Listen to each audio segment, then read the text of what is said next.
Prabuddha Bharat International program of reading the Constitution of India. Reading of the Constitution of India, episode 15.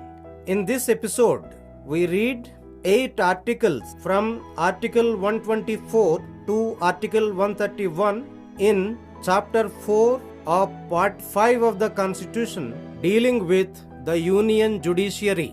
భారత రాజ్యాంగము ప్రబుద్ధ భారత నిర్మాణము. Prabuddha Bharat international ఆధ్వర్యంలో రాజ్యాంగ పఠనమునకు అందరినీ ఆహ్వానిస్తున్నాము. నా పేరు స్వాతి సత్య. రాజ్యాంగ పఠనము ఎపిసోడ్ 15. ఎపిసోడ్ 15లో రాజ్యాంగం 5వ భాగంలో 4వ అధ్యాయము అధికరణ 124 నుంచి అధికరణ 131 వరకు 8 అధికరణలు చదువుతున్నాం.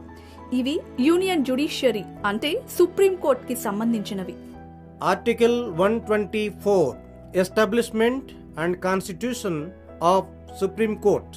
Clause 1 there shall be a supreme court of India consisting of a Chief Justice of India and until Parliament by law prescribes a larger number of not more than 33 other judges.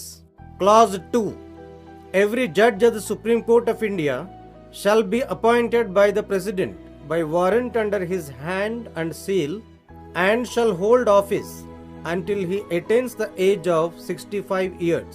Provided further that a judge may, by writing under his hand, addressed to the President, resign his office. Subclause B. A judge may be removed from his office in the manner provided in Clause 4. Clause 2A. The age of a judge of the Supreme Court shall be determined by such authority and in such manner as Parliament may by law provide. Clause 3. A person shall not be qualified for appointment as a judge of the Supreme Court unless he is a citizen of India and A. has been for at least 5 years a judge of a high court or of 2 or more such courts in succession. Subclause B. has been for at least 10 years an advocate of a high court or of 2 or more such courts in succession. Or C. is in the opinion of the President a distinguished jurist. Explanation 1. In this clause, High Court means a High Court which exercises or which at any time before the commencement of this Constitution exercised jurisdiction in any part of the territory of India. Explanation 2. In computing for the purpose of this clause, the period during which a person has been an advocate, any period during which a person has held judicial office not inferior to that of a district judge after he became an advocate shall be included. Clause 4. A judge of the Supreme Court shall not be removed from his office except by an order of the President passed after an address by each House of Parliament, supported by a majority of the total membership of that House and by a majority of not less than 2/3 of the members of that House present and voting, has been presented to the President in the same session for such removal on the ground of proved misbehavior or incapacity. Clause 5. Parliament may by law regulate the procedure for the presentation of an address and for investigation and proof of the misbehavior or incapacity of a judge under Clause 4. Clause 6. Every person appointed to be a judge of the Supreme Court shall, before he enters upon his office, make and subscribe before the President or some person appointed in that behalf by him an oath or affirmation according to the form set out for the purpose in the 3rd schedule. Clause 7. No person who has held office as a judge of the Supreme Court shall plead or act in any court or before any authority within the territory of India. 4వ అధ్యాయం సంఘము యొక్క న్యాయ వ్యవస్థ. అధికరణ 124 supreme court స్థాపన మరియు నిర్మాణము. క్లాజ్ 1 భారతదేశానికి ఒక భారత ప్రధాన న్యాయమూర్తి మరియు పార్లమెంటు చట్టం ద్వారా ఎక్కువ సంఖ్యను నిర్ణయించే వరకు 33కి మించకుండా ఇతర న్యాయమూర్తులతో కూడిన భారతదేశ సర్వోన్నత న్యాయస్థానం ఒకటుంటుంది. క్లాజ్ 2 సుప్రీంకోర్టు ప్రతి న్యాయమూర్తి దేశ అధ్యక్షుని అధికార ముద్రతో కూడిన సంతకం గల వారెంట్ ద్వారా నియమించబడతారు మరియు తనకు 65 ఏళ్ల వయసు నిండే వరకు ఆ పదవిని నిర్వహిస్తారు. అయితే ఒక న్యాయమూర్తి లిఖితపూర్వకంగా దేశ అధ్యక్షునికి తెలియజేసి తన పదవికి రాజీనామా చేయవచ్చు. ఈ అధికరణలో నిబంధన 4 పొందుపర్చిన నియమాల ప్రకారం ఒక న్యాయమూర్తిని పదవి నుంచి తొలగించవచ్చును. క్లాజ్ 2 సుప్రీంకోర్టు న్యాయమూర్తి యొక్క వయస్సు పార్లమెంటు చట్టం ద్వారా నియమించబడు అధికార వ్యవస్థచే నిర్ధారించిన విధంగా ఉంటుంది. క్లాజ్ 3 ఒక వ్యక్తి భారతదేశ పౌరుడై ఉంటే తప్ప సుప్రీంకోర్టు న్యాయమూర్తిగా నియమించబడే అర్హతను పొందరు మరియు ఆ వ్యక్తి కనీసం వరుసగా 5 సంవత్సరాల పాటు 1 లేదా 2 లేదా అంతకంటే ఎక్కువ హైకోర్టుల్లో న్యాయమూర్తిగా ఉండాలి. లేదా ఆ వ్యక్తి కనీసం వరుసగా 10 సంవత్సరాల పాటు 1 లేదా 2 లేదా అంతకంటే ఎక్కువ హైకోర్టుల్లో న్యాయవాదిగా ఉండాలి. లేదా ఆ వ్యక్తి దేశ అధ్యక్షుని అభిప్రాయంలో ప్రసిద్ధ న్యాయవేత్త అయినా ఉండాలి. వివరణ 1 ఈ నిబంధనలో హైకోర్టు అంటే భారత భూభాగంలో ఏ ప్రాంతంలోనైనా వర్తమానంలో గాని ఈ రాజ్యాంగం అమలులోకి రాకముందు ఎప్పుడైనా గాని హైకోర్టుగా పరిధిగల హైకోర్టు అని అర్థం. వివరణ 2 ఒక వ్యక్తి ఈ నిబంధన కోసం న్యాయవాదిగా ఉన్న సమయాన్ని లెక్క చూసేటప్పుడు సదరు వ్యక్తి న్యాయవాదైన తరువాత జిల్లా జడ్జి హోదా కంటే తక్కువ కాకుండా న్యాయాధికారిగా జ్యుడిషియల్ ఆఫీసర్ విధులు నిర్వహించిన సమయాన్ని చేర్చాలి. క్లాజ్ 4 ఒక సుప్రీంకోర్టు న్యాయమూర్తిని నిరూపించబడిన చెడు ప్రవర్తన లేదా అసమర్థతల కారణంగా దేశ అధ్యక్షుని ఉత్తర్వుల ద్వారా తప్ప తన విధుల నుండి తొలగించరాదు. దేశ అధ్యక్షుని ఉత్తర్వుల కోసం పార్లమెంటు ఒక్కో సభలో మొత్తం సభ్యులలో మెజారిటీ సభ్యులు మరియు సభలో ఉండి ఓటు వేసిన వారిలో 3/2 సభ్యులు మద్దతుతో దేశ అధ్యక్షునికి విన్నపించి అదే సమావేశంలో తొలగింపు తీర్మానాన్ని ఆమోదించాలి. క్లాజ్ 5 నిబంధన 4 కింద ఒక న్యాయమూర్తి యొక్క చెడు ప్రవర్తన లేదా అసమర్థతలను రుజువులతో నిరూపించే దర్యాప్తు పద్ధతిని మరియు దేశ అధ్యక్షునికి విన్నవించే పద్ధతిని పార్లమెంటు చట్టం ద్వారా నియంత్రించవచ్చు. క్లాజ్ 6 సుప్రీంకోర్టు న్యాయమూర్తిగా ఉండడానికి నియమించబడిన ప్రతి వ్యక్తి తన పదవీ బాధ్యతల్లోకి ప్రవేశించే ముందు రాజ్యాంగం 3వ షెడ్యూల్లో పొందుపర్చిన పత్రం ప్రకారం దేశ అధ్యక్షులు లేదా తన తరపున నియమించబడ్డ ఎవరైనా వ్యక్తి సమక్షంలో ప్రమాణము లేదా ప్రతిజ్ఞ చేయాలి మరియు దానికి కట్టుబడి ఉంటానని ఒప్పుకోవాలి. క్లాజ్ 7 సుప్రీంకోర్టు న్యాయమూర్తిగా పదవిని నిర్వహించిన ఏ వ్యక్తి భారత భూభాగం లోపల మరే ఇతర కోర్టు లేదా ఏ అధికార సంస్థ ముందు న్యాయవాదిగా వాదించరాదు లేదా వ్యవహరించరాదు. Article 125 Salaries etc. of judges.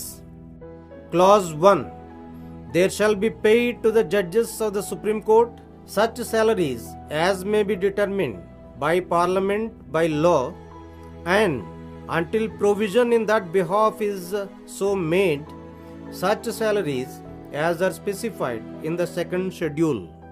Clause 2 Every judge shall be entitled to such privileges and allowances and to such rights in respect of leave of absence and pension as may from time to time be determined by or under law made by Parliament, and until so determined to such privileges, allowances and rights as are specified in the second schedule, provided that neither the privileges nor the allowances of a judge nor his rights in respect of leave of absence or pension shall be varied to his disadvantage after his appointment.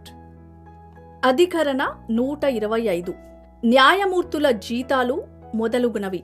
Clause 1 parliament చట్టం ద్వారా నిర్ణయించగలిగినంతటి జీతాలు supreme court న్యాయమూర్తులకు చెల్లించాలి మరియు ఈ విషయంలో అట్టి నిబంధనలను ఆ విధంగా చేసే వరకు రాజ్యాంగంలోని 2వ షెడ్యూల్లో నిర్ధారించబడిన విధంగా జీతాలు చెల్లించాలి.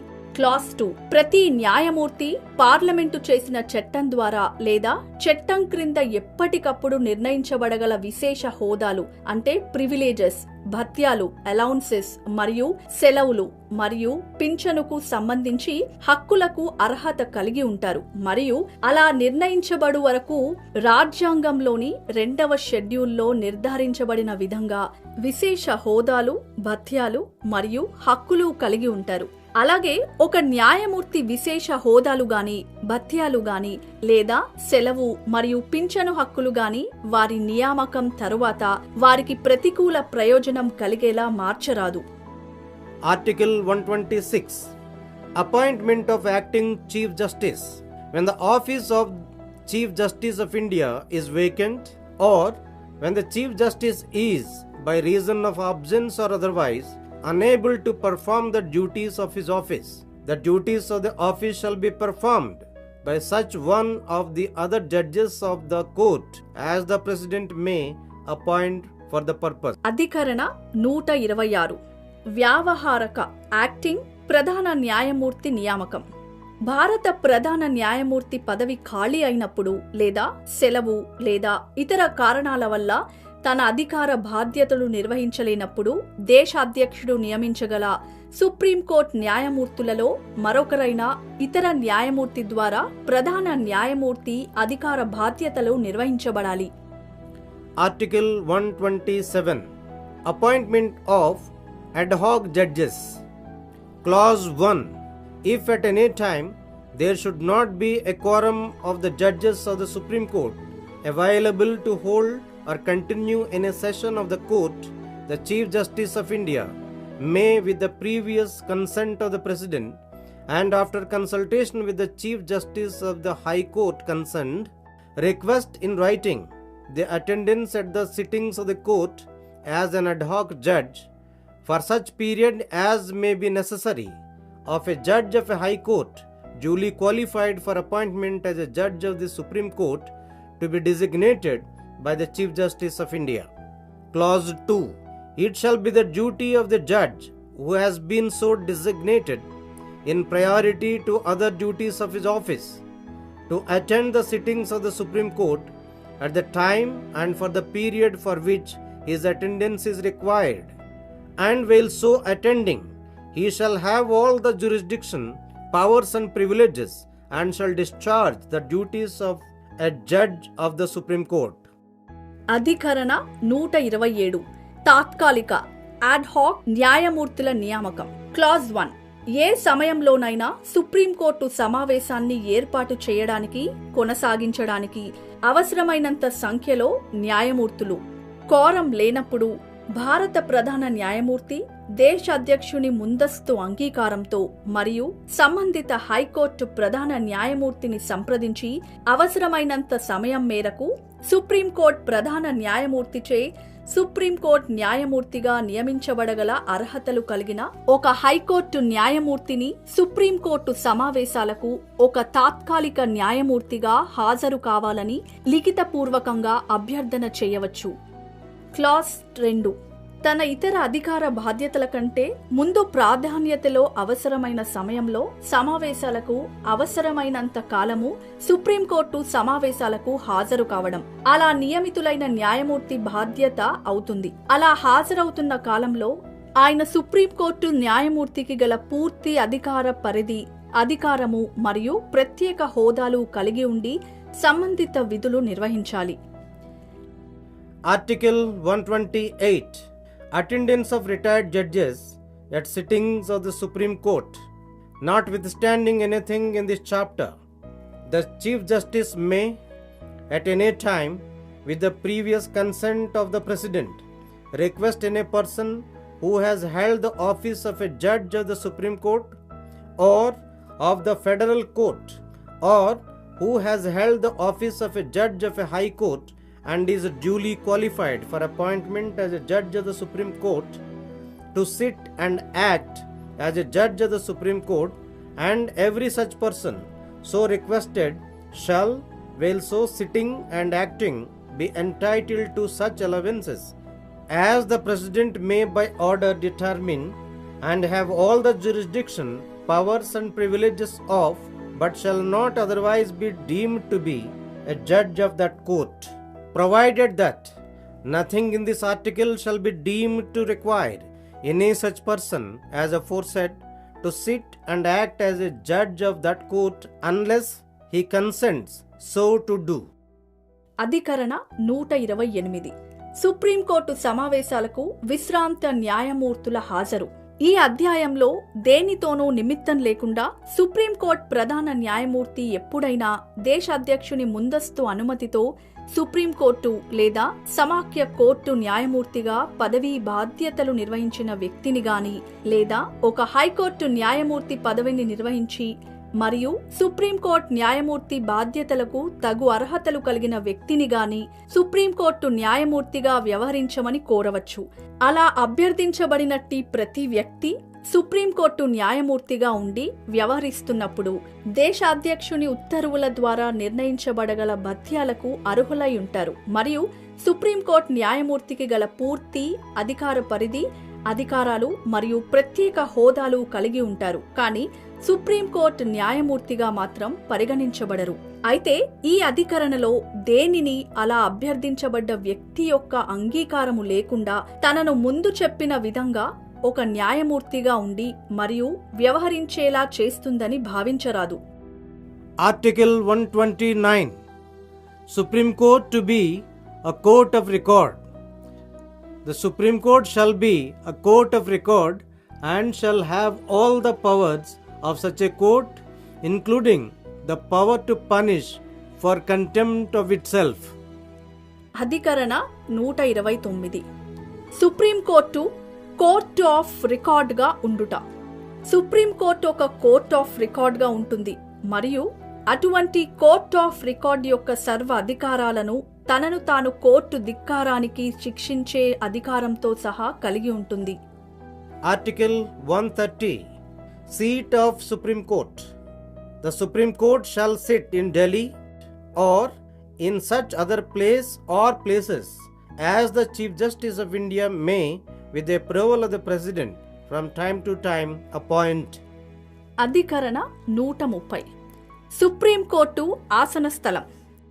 సుప్రీంకోర్టు ఆసన స్థలం ఢిల్లీలో ఉండాలి లేదా దేశ అధ్యక్షుని అనుమతితో భారత ప్రధాన న్యాయమూర్తి కాలానుగుణంగా నియమించగల ఒకటి లేదా అంతకంటే ఎక్కువ చోట్ల ఉండవచ్చు.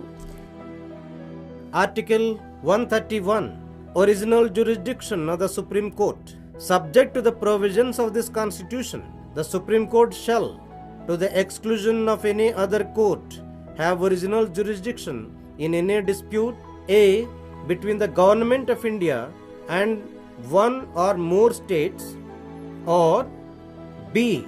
between the Government of India and any state or states on one side and one or more other states on the other, or C. between two or more states if and in so far as the dispute involves any question whether of law or fact on which the existence or extent of a legal right depends, provided that the said jurisdiction shall not extend to a dispute arising out of any treaty, agreement, covenant, engagement, sanad, or other similar instrument, which, having been entered into or executed before the commencement of this Constitution, continues in operation after such commencement, or which provides that the said jurisdiction shall not extend to such a dispute. With this, episode 15 completes. అధికరణ 131. Supreme court యొక్క అసలు అధికార పరిధి. రాజ్యాంగ నియమాలకు లోబడి మరే కోర్టుకు లేకుండా సుప్రీంకోర్టు మాత్రమే క్రింది వివాద విషయాలలో అసలు అధికార పరిధిని కలిగి ఉంటుంది. ఏ. భారత ప్రభుత్వము మరియు ఒకటి లేదా ఒకటి కంటే ఎక్కువ రాష్ట్రాల మధ్య వివాదము లేదా బి. భారత ప్రభుత్వము మరియు ఒకటి లేదా ఒకటి కంటే ఎక్కువ రాష్ట్రాలు ఒక పక్క మరియు ఒకటి లేదా ఒకటి కంటే ఎక్కువ రాష్ట్రాలు మరో పక్క గల వివాదము. లేదా సి. 2 లేదా అంతకంటే ఎక్కువ రాష్ట్రాల మధ్య ఏదేని వివాదముండి ఆ ప్రశ్నలో చట్టానికి సంబంధించి గాని లేదా ఒక వాస్తవ పరిస్థితికి సంబంధించి గాని న్యాయపరమైన హక్కులు వాటి విస్తారము ఆధారపడి ఉన్నంత మేరకు సుప్రీంకోర్టు అసలు పరిధి విస్తరిస్తుంది. అయితే రాజ్యాంగము అమలు కాకముందు చేసుకోబడి అమలు చేయబడి రాజ్యాంగం తర్వాత కొనసాగుతున్న అంతర్జాతీయ చట్టం, ట్రీటీ, అగ్రిమెంట్, కోవానెంట్, ఎంగేజ్మెంట్, సనద్ లేదా అటువంటి ఇతర సాధనం వలన తలెత్తిన వివాదాలకు లేదా సుప్రీంకోర్టు పరిధిలోకి ఏ విధమైన వివాదాలు రావనే నిబంధన గల ట్రీటీ, అగ్రిమెంట్, కోవెనెంట్, ఎంగేజ్మెంట్, సనద్ లేదా అటువంటి ఇతర సాధనాలకు ఈ సుప్రీంకోర్టు అసలు పరిధి విస్తరించదు. అధికరణ 131A. భారత సంఘము యొక్క చట్టాలకు సంబంధించిన ప్రశ్న విషయంలో సుప్రీంకోర్టు యొక్క ప్రత్యేక అధికార పరిధి. ఇది 1977 43వ రాజ్యాంగ సవరణ చట్టం ద్వారా తొలగించబడింది. ఇంతటితో రాజ్యాంగ పఠనము ఎపిసోడ్ 15 సమాప్తం.